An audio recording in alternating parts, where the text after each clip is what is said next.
Is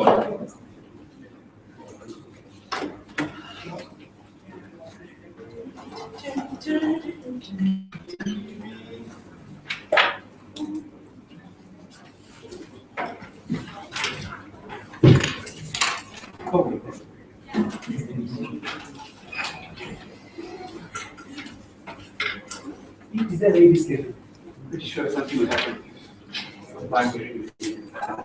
Push the desk forward. Might be the easiest thing to do to avoid. Yeah. But even then. Yeah, it's not going to win very well.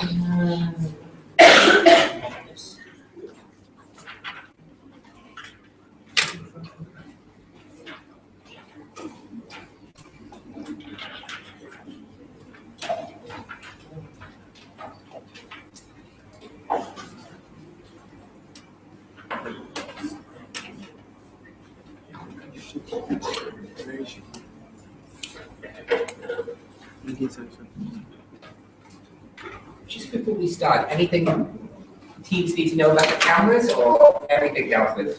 Okay, wonderful.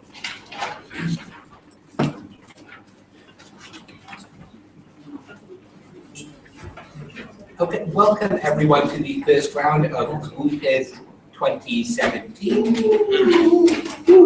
Speeches are 7 minutes in length with the first and last minute protected. They will be bound after 1 minute, at which point points of information can be offered, and bound after 6 minutes, at which point points of information can no longer be offered, and a double knock at 7 minutes, at which point please bring your speeches to a close. After about 7:15, we will stop listening, so there is no advantage talking longer. Any questions? Great, I'd like to call on the first speaker to open the case for the government.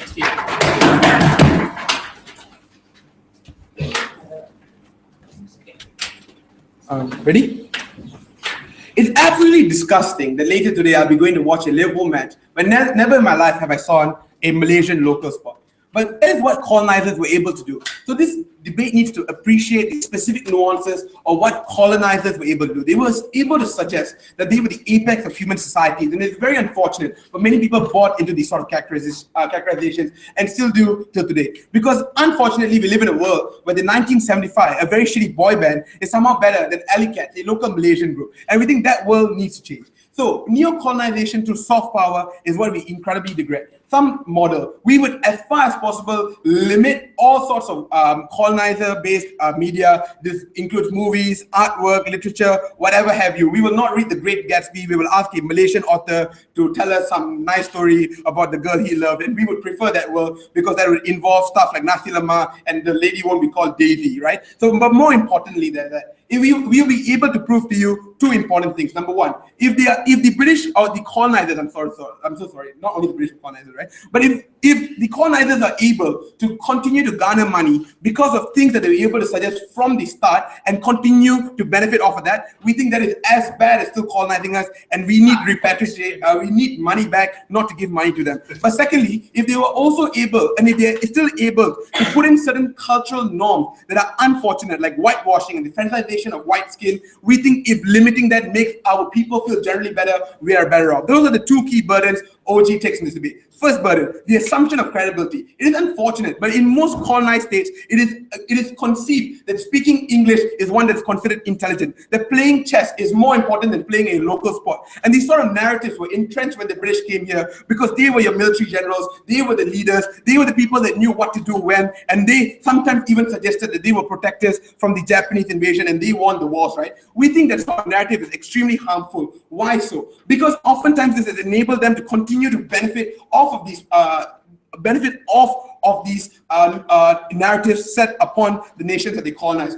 And why? These are three structural reasons that oftentimes colonizing parties still are able to benefit. Number one, they have lots more money to make. Like bands like Muse and Coldplay have huge amounts of outreach to numerous different countries. Hence, they continue growing in money. And what this money oftentimes are able to make them do is make live shows in different countries, are able to buy huge TV networks, are able to buy magazines and have authors write very good stuff about them. We find that problematic because no way in the foreseeable future will a colonized state ever have the power, outreach, or money. Because it is not bad enough that they stole money from us from the past. Like India still hasn't got their crown jewel back, and that is disgusting. Sit down. But like we think to continue having money from these people is ludicrous. And unfortunately, states are in the specific interest and have these specific ambits to limit this. How will they do this? Because obviously people like watching TV and people like subscribing to art on a natural level. If they find it incredibly hard to access the Western or the colonized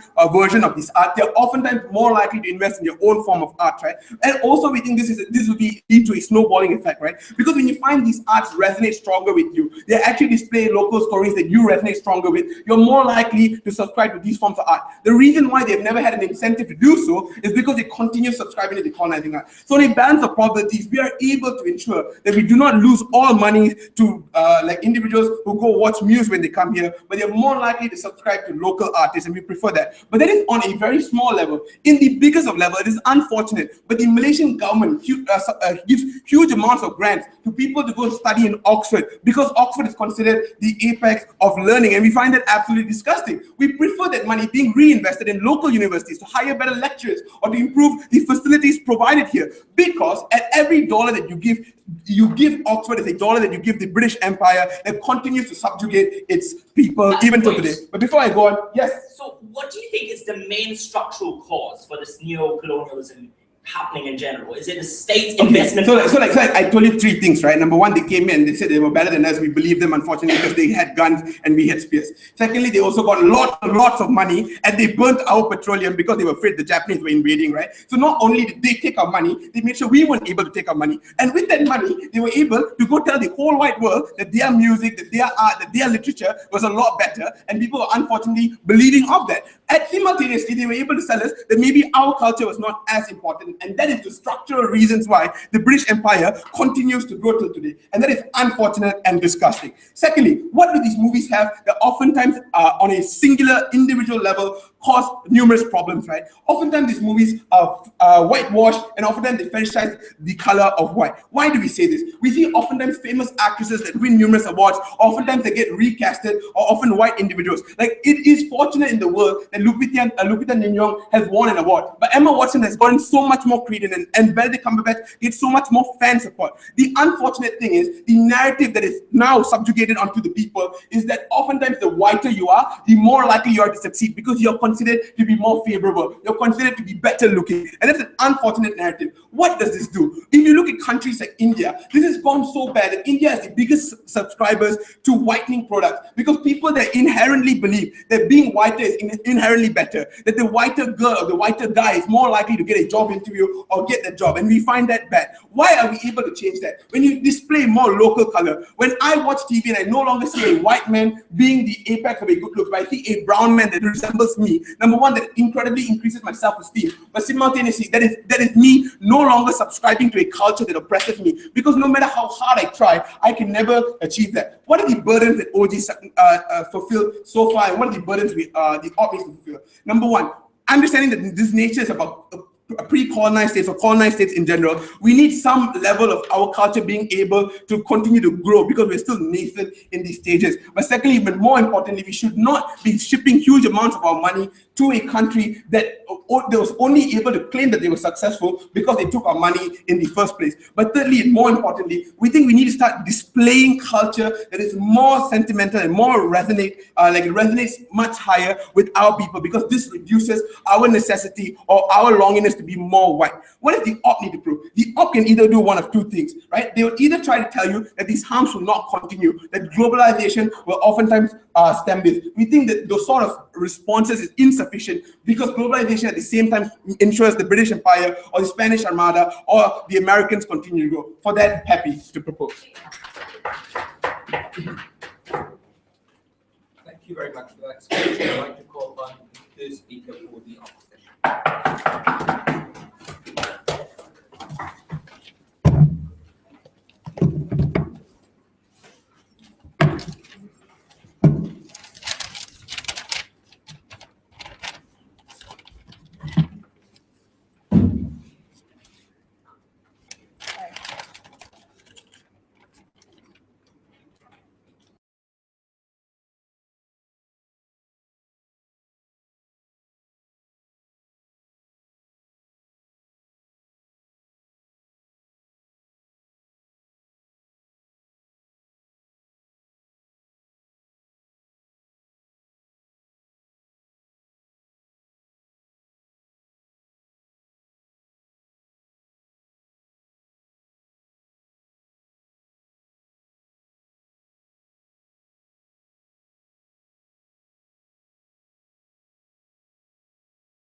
Okay. I think it's important to look at this debate as a debate about perception, because essentially films, music, and television are forms of perception pushed to the general public by the media.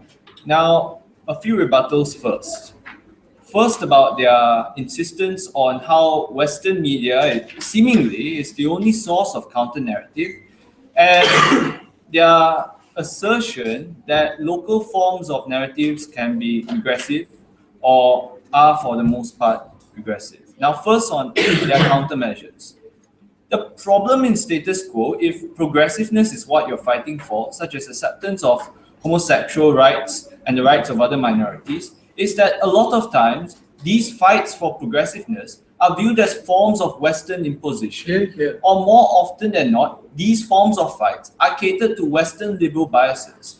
Movements in feminism, such as Free the Nipple and other highly left-wing movements, are more often not incompatible with local cultural values. If progressiveness is what you are truly fighting for, we would rather Western media be severely limited and locals do it instead. We believe that locals are more likely to buy in when it's a local suggestion. When local people are pushing towards these things are more likely to be listened to due to the nature of the push for it, whereby it's in a local language. Also the credibility carried by these things. But it's not enough to just allow both mediums to push for it. There's a reason why we need to limit Western media specifically. Because of the limited amount of political capital that exists within each country, we need to then decide which fight we're going for. It's not enough for both of them to exist, because in the end you got two equally weak fights. We need a concentration of political capital. We need Western liberal movements to stop draining political capital from things such as cultural feminism.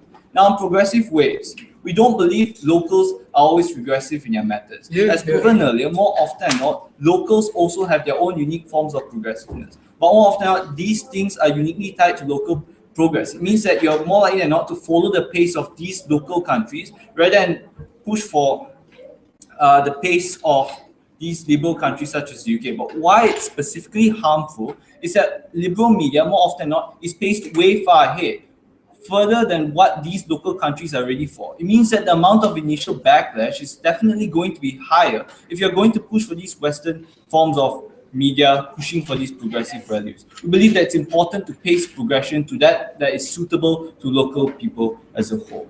POI. So if current political themes have already said any form of Western values is Western imposition, even if it's not true, doesn't limiting the access to it entrench that narrative even more?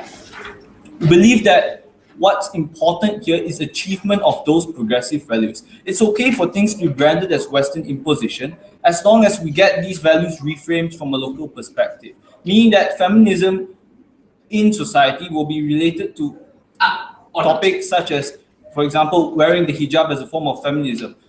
Note that certain forms of feminism from the Western world are incompatible with that from non-Western society, such as wearing the hijab. For example, in France, wearing the hijab is more often viewed as a form of imposition upon women and how it limits their ability. But a lot of people from non-Western cultures view it as a form of liberation. The ability to wear the hijab represents the ability of a woman to connect with her religion, for example.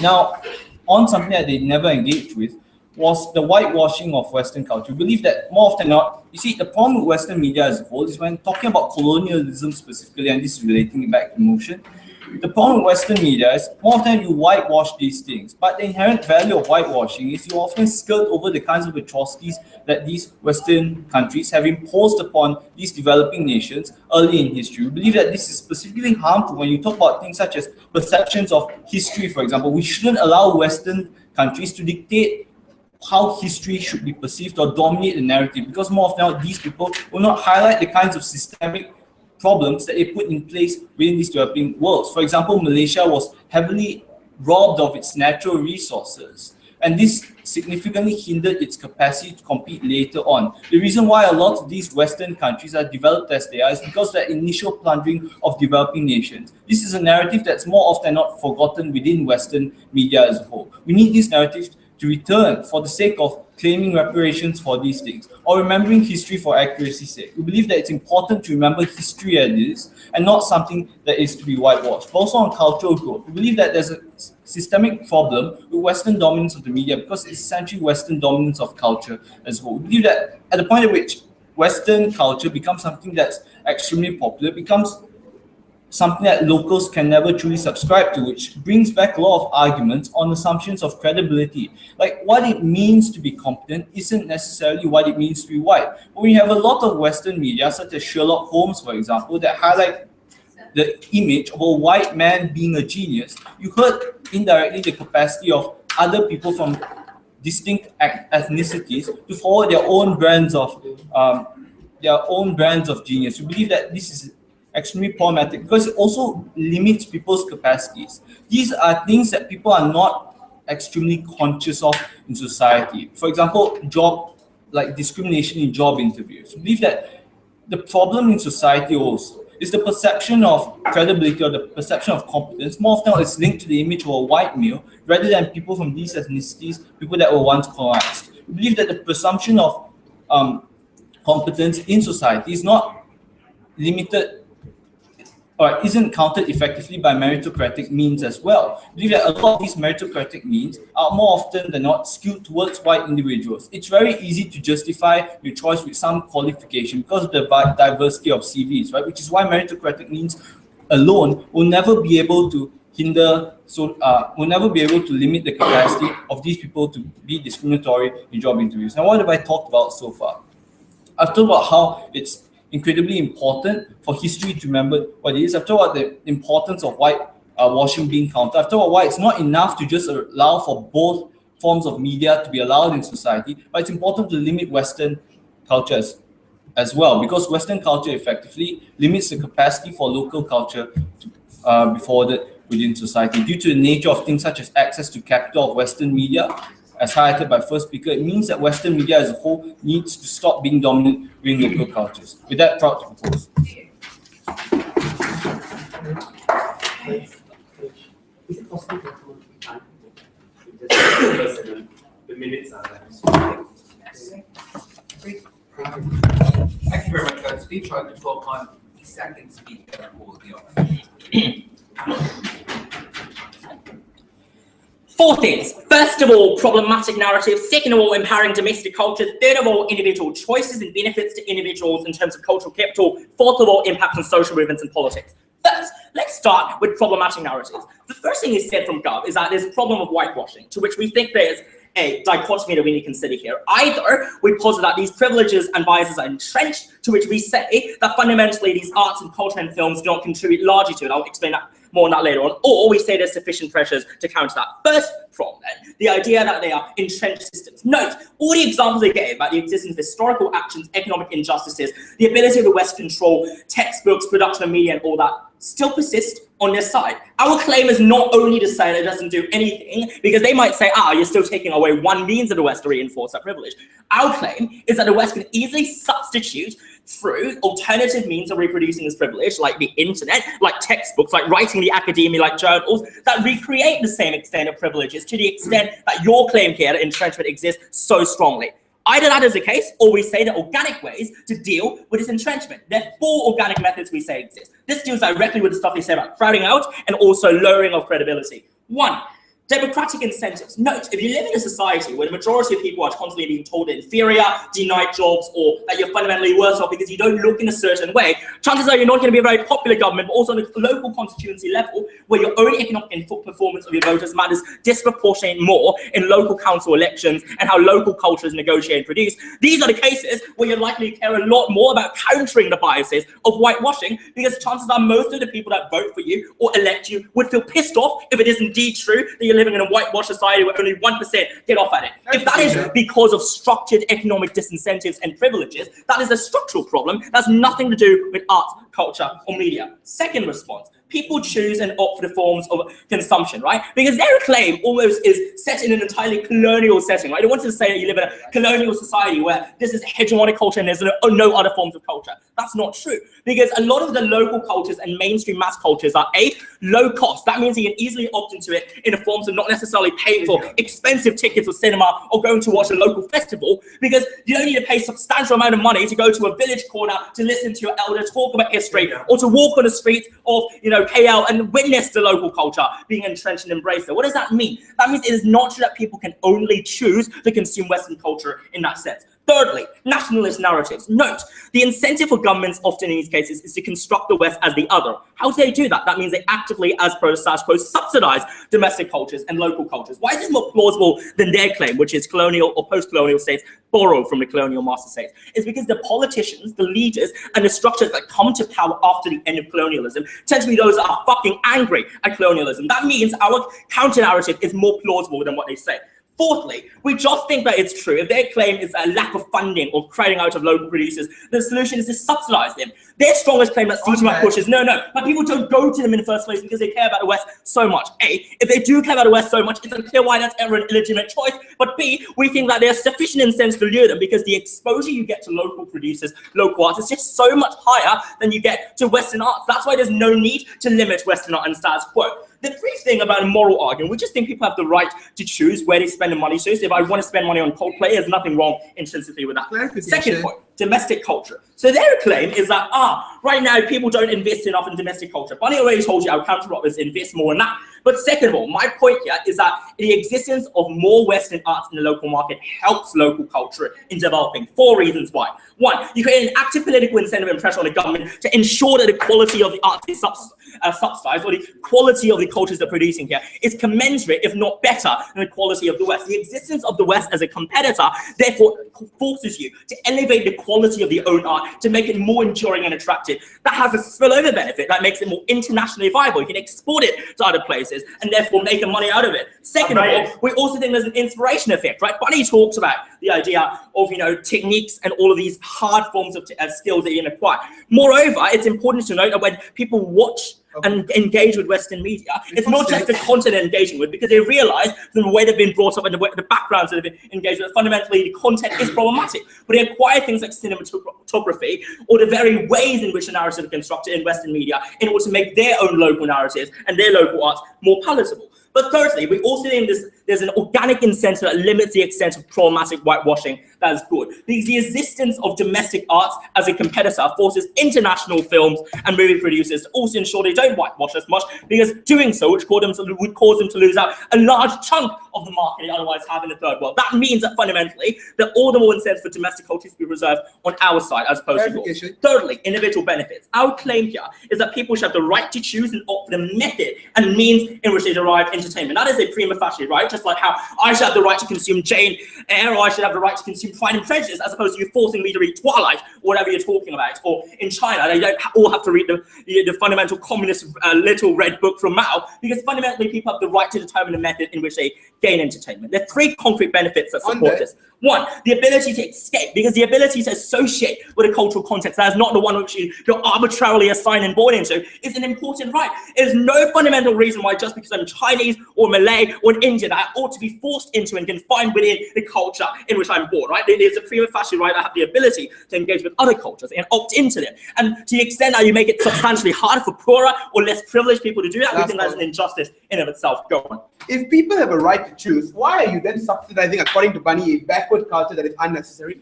Oh, look, the nuance here is that obviously the governments don't need to subsidize really backwards and regressive cultures, right? All we're saying here is that there are some bad cultures, some good cultures for both sides of things. We can say, and we can support a nuanced proposition that says we don't need to have the funding of purely bad culture, but even if that's indeed the case, that still fundamentally means that on our side, people have the choice to opt out of that bad culture, whilst on your side, there's no opting out possible at all. The second benefit you get is cultural capital. When you go to an interview and people ask you, what are your thoughts on The Great Gatsby? And you say, I don't really know. Look, the reality is sad, it's tragic, and because of the entrenched privilege used to say, there are these biases, and a lot of these biases come from the common referential norms in terms you have at interviews, right? Your ability to demonstrate that in applications, in interviews, in job places, gives you the cultural capital that translates into economic capital, better wealth, more promotion within a workplace if you choose to migrate overseas. Thirdly, important medium for language learning.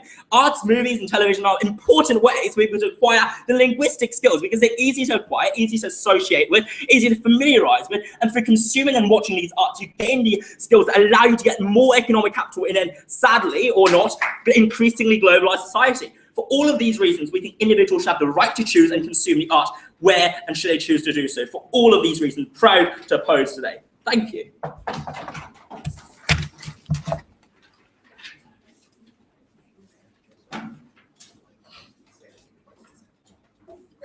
Thank you very much for that speech. I'd like to call on the third speaker for the government.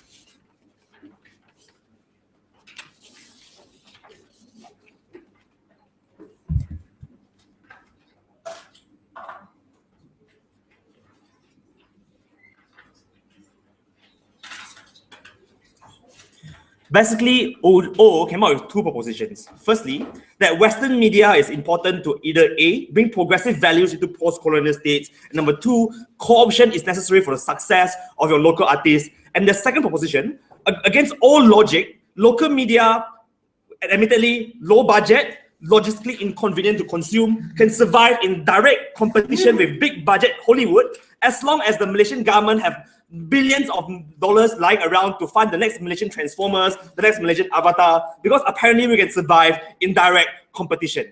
We will be the first, most comparative team in this debate, took down their points, and we will show you the unique importance of this policy of quota and the vast amount of benefits in which you can flexibly adjust this policy to bring benefits to the local scene. And secondly, we'll also show you why exactly the harms of post-neocolonialism can be adequately reversed in our side. Before that, let us deal with a few extraneous rebuttals. Firstly, Brian says that there's a right to choose. Sure, there is always a right to choose, but this right to choose has to be balanced with representation of minority cultures, right? That is why we've always strived for minorities to be represented. That is why we condemn whitewashing. Because although people have the right to choose to become American, Japanese in the like your major in Ghost in the Shell, we think that you also, like, to a certain extent, when it crowds out local artists and local stories, that is when we have to step in to ensure that there's a balance. Which is why this motion states that you strictly limit, not completely prohibit, because we recognize that the local culture has been suffering from overcrowding. It is time we give them some room to breathe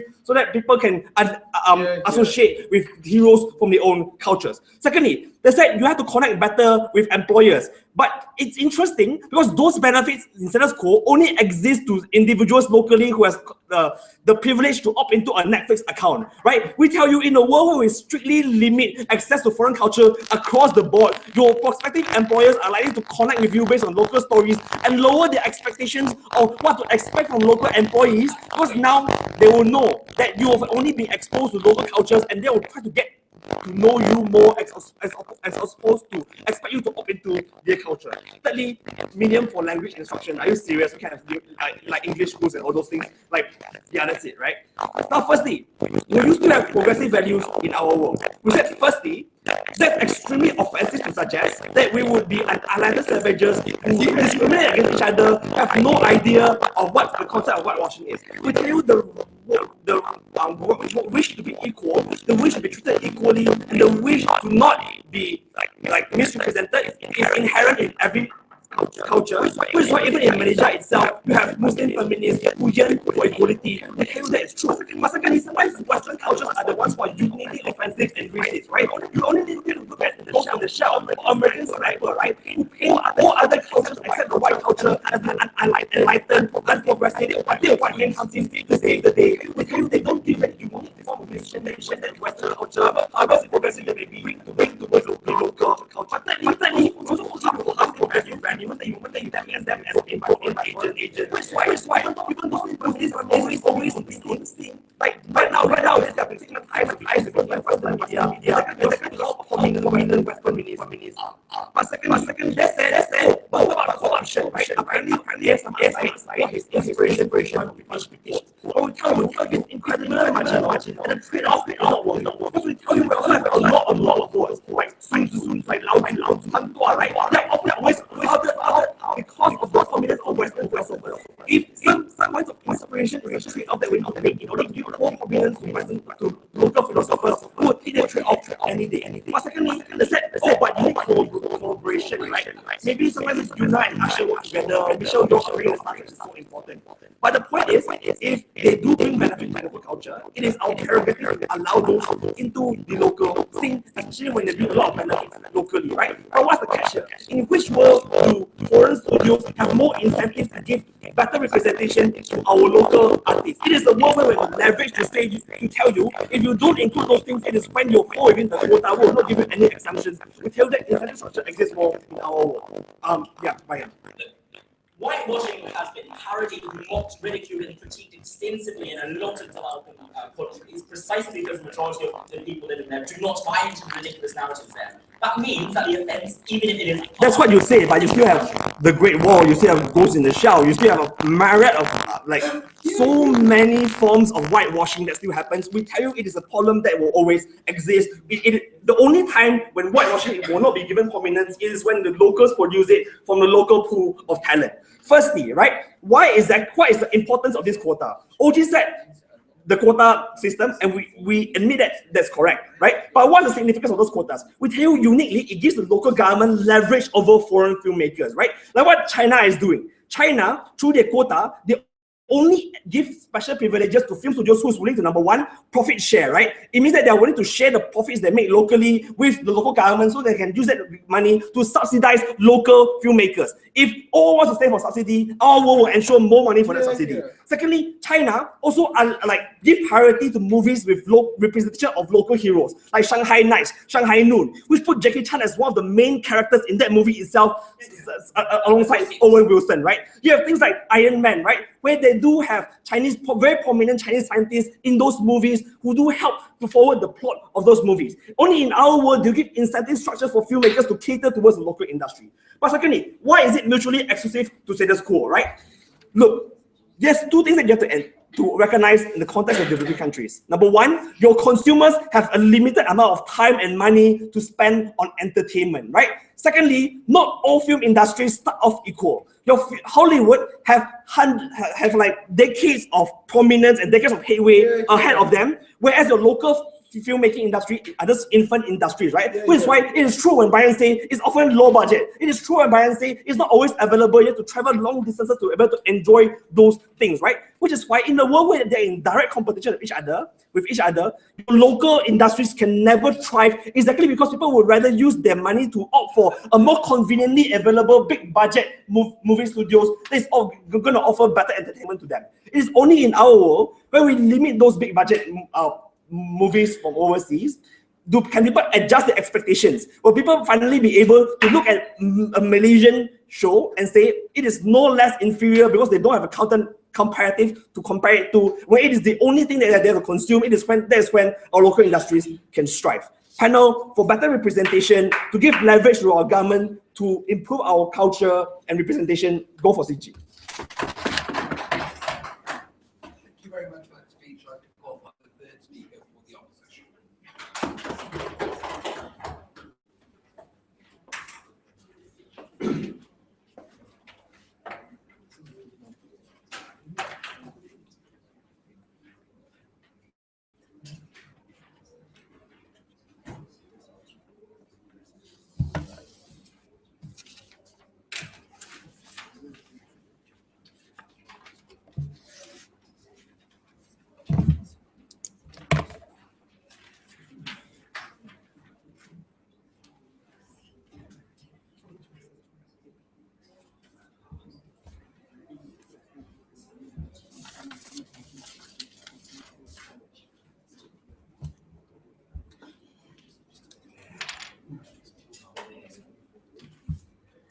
Chichat Man is a Malaysian superhero film, and everyone commonly agrees that it's a terrible movie. But I want you to ask yourself one thing. Just imagine how terrible it would have been if the directors didn't have Spider-Man as a benchmark. Ladies and gentlemen, understand a few things, right? Sure, like we are benefiting from that. We are allowing our cultures to improve and benefit from theirs. But for a long time, right, colonizers have benefited from our countries. I think it's only fair that we benefit from theirs right now, right? So a few things. Firstly, like the opening debate was like, appreciation of local arts and how American movies can mitigate Malaysian racism. And like, I think this is a very selective case which may or may not materialize to anything useful. I'm going to enter this debate by telling you two things. Firstly, we'll tell you exactly how anti-colonial rhetoric, especially in these states, is an extremely dangerous thing. We can't allow governments this leverage, especially in the form of censorship, so on and so forth. Secondly, I'll talk about how this impacts the local culture, extending beyond what opening has talked about. Firstly, how anti-colonial steps will always affect like these colonial states, right? So firstly, these steps to restrict Western influence in these particular circumstances is always bad. Why? Because firstly, censorship. Censorship in and of itself is an extremely detrimental thing in this particular circumstance, irrespective of whatever they're trying to propagate here. Because like first things, right? Like obviously you're limiting the freedom of individuals' choice. But I think opening has already talked about that. The problem here that we're going to talk about here in this particular circumstance is that the anti-West thing being used as a benchmark to restrict anything from coming into the country is extremely dangerous. Why? Because this is an extremely tedious, slippery slope that could possibly result as a form of this. Because once government have the ability to censor literally anything that they want or they would deem against local culture, this is a very easy thing for governments to use and abuse to like censor things that are also local, right? Because given that Western values is an extremely broad thing, right? It's very difficult to limit it down to just one particular thing. It's about individuality, it's about freedom, it's about love, compassion, many things. So obviously, like at some point in time, you can have your local artists, your local like activists, your local people within your country that might fight for some particular form of change or might voice out for something. It's very easy for the government to deem that West as well, right? And use their power in this circumstance to also censor their voices. So especially when their case is heavily premised on how these people can necessarily evolve and these cultures can necessarily continue, we think that the point in time governments are given this special ability. It's very easy for them to subjugate so many people to censorship, given that it's so like the term West in and of itself is an extremely broad thing. But secondly, it creates a ghost villain, and this is an extremely bad thing because government, like this whole us versus them mentality can necessarily materialize in this particular circumstance. But why is that especially bad? Because given that now in post-colonial states, right, it's very like if you know what's going on, it's very like obvious that a lot of these problems do not have to do with colonialism, right? We're talking about corruption, we're talking about bad governments, things like famine. A lot of other factors are affect these countries in the way their politics work out today. But the problem in this particular circumstance is that the point in which governments are able to use this powerful mechanism, they can use it easily to escape accountability for specific actions, right? For example, it's very easy for politicians in India to simply say that, look, the reason in which like you're not having economic developments in these parts or that part is literally because like say the West had robbed us a long time ago, right? Now, ladies and gentlemen, this is an extremely stupid thing in this circumstance because obviously we know things like corruption, bribery. There's so much going on within the Indian government that could necessarily be escaped at the point in which they have this leverage, and they're going to use it over and over again, right? Because it's very simple. Like you can censor like any effort for citizens to call out the government in this particular circumstance can be silenced, because any effort that you take to say, hey, my government is acting not in my favor will be deemed a Western thing, and you as an individual rising up and fighting for your freedom can also be deemed a Western thing, which is why the amount of opposition to this kind of abuse will be extremely less at the point in which governments are given this leverage, given how broad the term Western values could necessarily be. And lastly, right, it now becomes a part of your, like, oh yeah, move on. Sorry. Are you saying that banning movies makes people blind to corruption and like downright bad use of funds? No, see, look, the obvious thing here is that the Western values in and of itself is an extremely broad term. So the point in which governments censor that, and like it covers literally every aspect of life and things like that, right? People fighting for freedom or questioning the government on like restricting their needs could be deemed something as a Western propaganda, and that's why governments could easily use that as a way to shut down individuals on ground, individuals whose voices are extremely important, right? But secondly, I'm going to talk about how this impacts local cultures, right? So OG said that this limiting limiting these things will make us move on to local culture and we'll appreciate local culture more, right? This is absolute bullshit. The point in which you limit something, it becomes really sexy. Like for example, the kinds of movies that reach certain parts of China from Hollywood are extremely less. But Hollywood actually has a really big market there, because even if these movies are little, the amount of people who actually show up to see them is huge, right? The point in time you restrict something, you make it look really amazing for a few structural reasons. Firstly, it's not accessible to many individuals, but you've obviously heard some stories about it, right? And given that your countries were colonized at some point in time, obviously the narrative of the white men being superior still exists. So obviously that these white movies will also be perceived as something which is superior. So even if they come in smaller numbers in your quota, so on and so forth, the amount of people that will go to watch them are tremendous. It's very easy for someone to leave a local busking group to see Muse when they come visit, because you've heard of them, right? They're fucking amazing, but like your government will only allow them to enter like once a year or once in like 5 years, right? But the second thing, CG talked about a quota and like how big companies will change, right? And these movies will be more accommodating to local culture. I think this is nonsense, right? Because the movies that will come here firstly are subjugated to heavy censorship. So for example, China will only allow the kinds of movies that don't say anything about the Chinese government. Also in Iran, they allow Hollywood movies to come under Persian dialogues and things like that, right? Which literally changed the meaning of the film entirely, as it has when they allowed Batman to reach Iran, right? And that was an extremely problematic thing, as it has nothing to do that was against the government, and the government will only allow these movies to come that are not a threat. But secondly, how the culture has more value in this particular circumstance, right? Firstly, your culture is not seen as something that comes at the expense of all the fun things, right? That in and of itself, I think, will definitely convince most people in their youth. But secondly, people can take ownership over their own culture. Like obviously, these people have anti-colonial rhetorics within their countries, right? So they're not necessarily just going to jump into Western culture. But Western culture in this particular circumstance allows your local culture to improve. Sure, there's the element of competition that would force your local cultures to improve. But secondly, the fact that your local cultures can now learn specific things from these cultures and improve is an extremely important thing. We saw this with India. We literally saw how Bollywood movies have changed over time to be more accommodating of different levels of freedom, which only came as a result of Hollywood having an active market within India. So obviously these specific things that you can learn as a result of somebody else's culture is extremely important. And this is the only way in which India and many other countries can have a culture which is more accepting to freedom and things like that. Ladies and gentlemen, we're the only team that protects culture in a way which it can evolve and be more accommodating. Proud. Thank you very much for being trying to call upon my for the government.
In my speech, I'll do three things. I'll first deal with the argumentations coming from closing opposition. Second, I'll talk about choice and argumentation that was brought up in opening, also borrowed in closing. And thirdly, I'll talk about this idea of standards and on which side do we get better achievement of a greater standard for both teams. First, closing opposition. I think closing opposition talks essentially about three things. First is this idea of anti-colonial rhetoric and how is it that our proposal just further exacerbates this.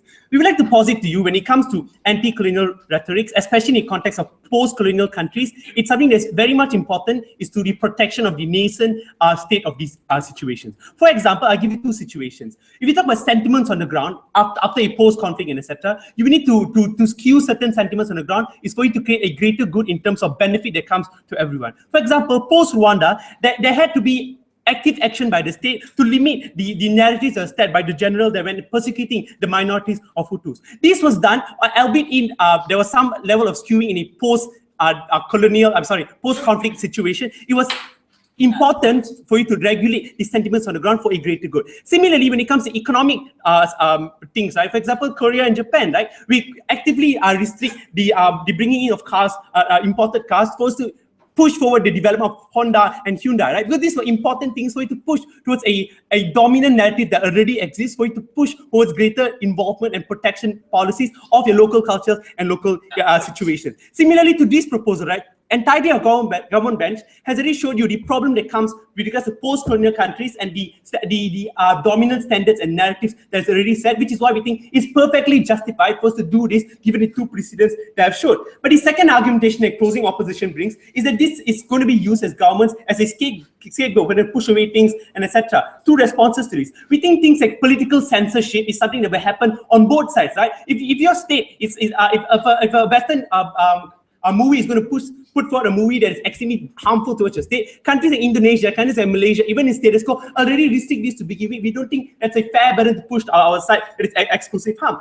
But second, we think it is perfectly fine and individuals, as a matter of fact, push forward the differentiation for you to recognize that some harms may have accrued from your colonizers, but also other harms that are exacerbated by individual politicians on the ground, people smuggling money, putting their own account, right? You have your 1MDB scandal in Malaysia. We didn't always blame the colonizers, look, they took our money. No, these are your own people that take the money. We don't think it is as minuscule for you to diminish people's capacity to that extent. But what we harm then if you choose to trade off the effects of your post-colonizers? Because look, post-colonizers also affected to the extent in which your country has today. So it doesn't mean you just trade off that because you don't want people to be distracted, right? For example, the LGBT community, it is a true fact that they are a lot more regressive now because of the fact that they were not treated as equal. They were actively persecuted at back in time, that they don't have prominent figures in the country. Similarly, like for example, when they lobbied against Canada, Justin Trudeau gave them reparations and acknowledged, right, that the harm that we have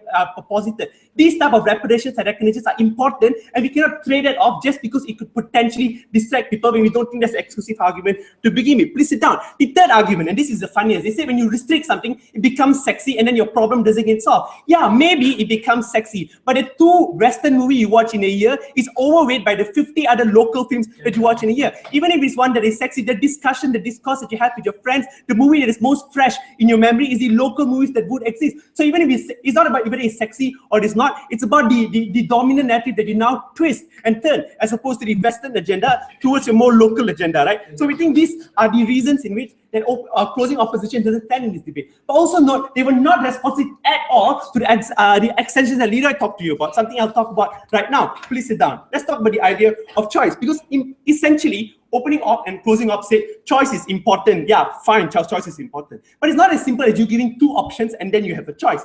Right now, it's a Hobson's choice. Why? Because although you have 2 options, one option is something that is created in a Western country, has a lot more money pushed into it, and a lot of people are accessing towards it. There's a dominant narrative that skews the ability of individuals to make an informed choice as to which is it that they should choose. See, like for example, right? If your end goal is self-actualization, you need to tilt the balance that exists, something that can only be done through our proposal, because they also recognize that there is a dominant narrative as to how is it that Western movies are portrayed and looked at as opposed to local movies. So if choice is what they really want, and they want individuals to make their self-actualized choice, similar to what we have, but the asymmetry of power is something they have to recognize, and it's only our proposal that limits that. Because look, we only limit, we don't completely ban, right? And this is a unique extension that Leroy talked about as to the leverage that we can do. The moment you limit, right, and you tell that you have to include all of these aspects into your movies for it to be accepted into our local scenes, that's when you can push for more local celebrities, local cultures, local anything, history, right, being put into your movies for them to be positive also. So even if closing up says the movie become more sexy,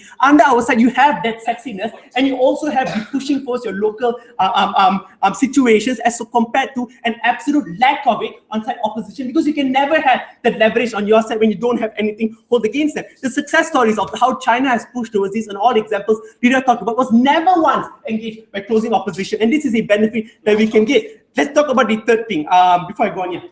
A lot of post-colonial states have disproportionate power to create nationalist and anti-West rhetoric, because these are the things that fuel the movement, ensure the successes, allow post-colonialism to happen, and they can do this through many other means like curriculum, mandatory education, military building. Yeah, okay. Yeah, okay, so all these alternatives that you want to talk about, I don't know why it's one, mutually exclusive to our side. But more importantly, especially in the context of a film industry, what I think is very important, one is highly accessible. People can, and it engages the interest of people a lot more than reading a book and to watching a movie. But if they want to achieve all the benefit we want through their movies, they never once engage with Leroy's extension also, as to why is it not mutually exclusive. The fact that you have got a Western movie and a local movie, one that already has the dominant narrative that existed, also the fact that you have got a lot more money, a lot more lobbying power, a lot more advertisement power, and that can't, and the local movie can't compete with that, which is why we need to tilt that power asymmetry. If they want to push the benefit of our side through the same proposal, it cannot be done in status quo, and that is something that neither side has responded to. Let's talk about standards, right? Positive standards.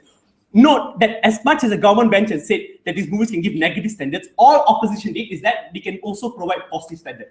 I think this is a deadlock. But to the extent that we will pose it to you, that we also will give you analysis as to why local industry can also push over the same narrative. This is an extension from opening, right? Think, like in India, you have movies like Kapoor and Son that push towards gay narrative. The movie like India's Daughter, right? I mean, that push towards the position of women within these industries. This shows that our industries are also capable of transitioning. Everything is better accepted towards these local communities when it comes directly to these things. If they want to push for organic change in opening up, organic change can also be done on our side. I don't know why it's a mutually exclusive argument that they would push for. Panel, in this debate, we think movies do have a significant power, and we think we need to tilt the power asymmetry that exists towards our side, and that's why we're proud to propose. Thank you very much. That's been tried to go on the line and speak.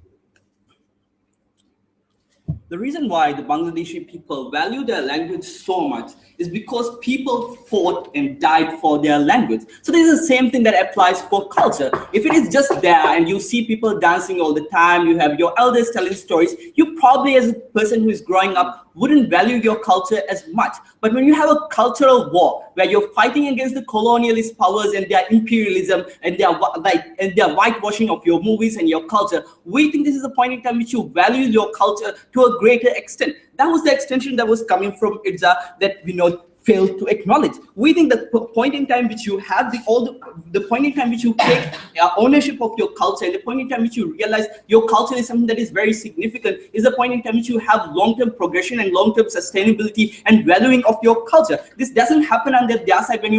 When the culture just exists, people will still think that your culture will be there for a long time. So that kind of existence of a cultural, that kind of existence of a war between two cultures, between the white colonialists and between your country, means that the kind of emphasis you put will be much greater. This means your parents will put a greater emphasis on making sure that you pass on the dances on your language or literature to a greater extent to compare to their side, where they just feel like your culture will exist. We think this happens to a greater extent on our side, the point in time which you feel like you need to take ownership, the point in time which you local artists feel that they have a need to protect their own language and protect their own culture. So we think the point in time we should value these things will exist much better under our side. Second thing I'll talk about is the quota system that both OG and C wanted to talk about. Two reasons why the quota system is bad. They said it has been great in China. Without giving any examples, I'll give you two examples. I don't know which Chinese character existed in Transformers. That was one of the movies that they loved. Great Wall was about China, but had Matt Damon as the lead actor. I don't know how that Chinese government is making sure that the Chinese values or Chinese actors are going there. We don't think Chinese governments or governments of these countries have an incentive to make sure that they include local artists or local values. We think the main incentive of these governments is to make sure that their censorship laws and the kind of power they have over the people is maintained. I think the main incentive for these people through media or through movies is to propagate their own governmental values. So we don't don't think that would necessarily happen the way they want. Second thing that I want to say in this regard is the point regarding subsidy. We think this will only work, or this works only in big countries, probably like China or India. This is not an argument that would apply to the rest of the developing world, which was also colonized. We don't think this method would lead to improvement of culture in smaller countries like Maldives or Sri Lanka. We think the way you can improve or like have better like appreciation of culture in these smaller countries where this debate largely happens. It's not China, just China and India. We think the improvement happens the point in time which you value the culture the way we want, but the point in time which you can incorporate the kind of teachings that all talked about. These are the point in time which you are able to improve. Third thing we said was the premium you place on the values is so much higher. The point in time which you have have like 4 or 5 movies coming each year, everyone will go and try to get into these movies. The price of these movies will be much greater. We think this also sends a message to everyone within the country that the premium you place on their culture is greater. Like white movies are so expensive. We think people will also feel like white culture is better than the Chinese culture or Indian culture. So we think you subjugate your own culture to a secondary level. You might have 15 or 20 or 100 movies that will be released, but your appreciation for your culture and the value you place on your local artists will be much lesser. You'll be willing to pay $50 and go and watch Transformers, but if a local artist demands in Malaysia to pay $50 to go and watch a movie, like what the fuck, you have like 15 movies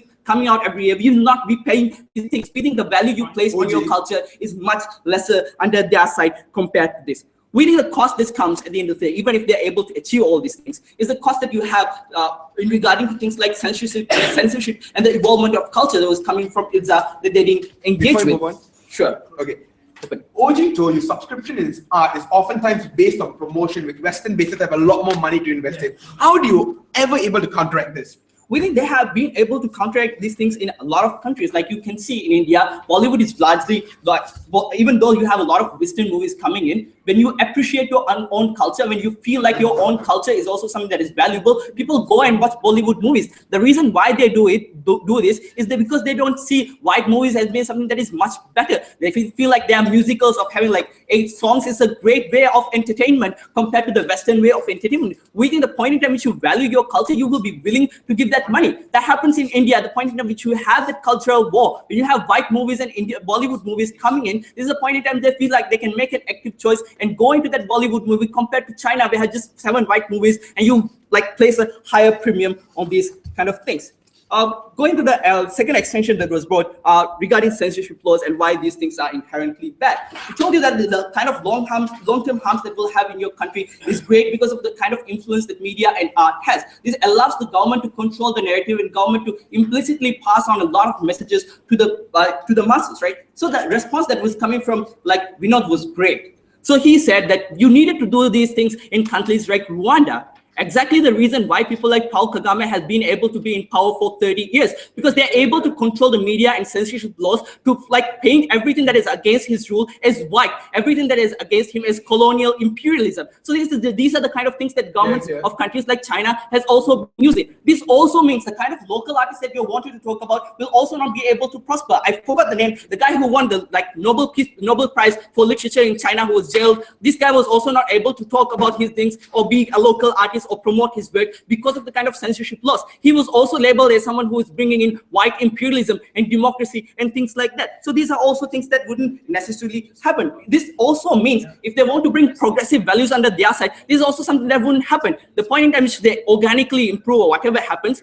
some local artists want to talk about gay rights or whatever else they want to talk about democracy. That person will also be painted as a person who is bringing white ideas or colonialist ideologies. That person will also be censored. This means the kind of evolvement of culture that will happen under side wouldn't happen. The kind of things or the perception regarding love marriage that happened in India wouldn't have happened without the influence of Hollywood movies or the books that tell the Indian population that you can fall in love and get married. You don't have to go and have a dowry marriage. These are things, kind of values that were brought into these countries through Western movies. People have the ability to choose whether their culture should evolve or whether you should stick to your culture. We think the point in time which you can choose whether you want to be in your culture or not is the point in time which you appreciate your culture more, and it allows your country to evolve to a much better level, and you don't have the government censoring and making sure your people are subjugated for a long time. We oppose. Thank you for the debate. If you wait outside, we'll give you yourself.